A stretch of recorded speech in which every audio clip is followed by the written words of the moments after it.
আসসালামু আলাইকুম। আমি নিঝুম, দেশের বাড়ি পাবনা জেলায়।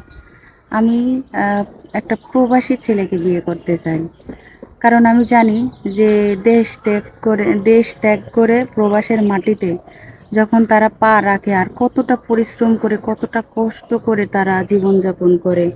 পরিবারের সাথে না হয় দেখা, শুধু কথা বললেই কি তাদের মনে সান্ত্বনা হয় না? আর অনেকেই প্রবাসীর বউ আছে চলে যায়।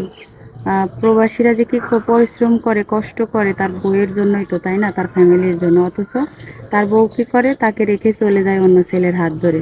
টাকা পয়সা সবকিছু আত্মসাৎ করে। কিন্তু আমি এরকম একটা ছেলেই চাই, এরকম একটা ছেলের জীবনেই যেতে চাই। তার জীবনে আমি একটু সুখের দোলা দিতে চাই।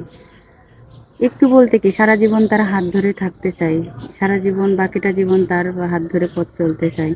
কারণ প্রবাসী ছেলেরা আসলেই অনেক কষ্ট করে, অনেক পরিশ্রম করে, নিজের সুখ স্বাচ্ছন্দ্য ত্যাগ করে শুধু পরিবারের মুখে একটু হাসি ফোটানোর জন্য কষ্ট করে। আর ওই কষ্টের জীবনেই আমি ফিরে যেতে চাই, একটু সুখ দেওয়ার জন্য। সুপ্রিয় দর্শক, ডিসপ্লের সামনে যে মেয়েটিকে দেখতেছেন অবশ্যই নাম হচ্ছে তার নিঝুম। কোনো ভাই যদি প্রবাস থেকে বা দেশে থেকে বিয়ে শাদী করেন, আমরা অবশ্যই যোগাযোগ করিয়ে দেব। অযথা কেউ ফোন কল দেবেন না, দয়া করে।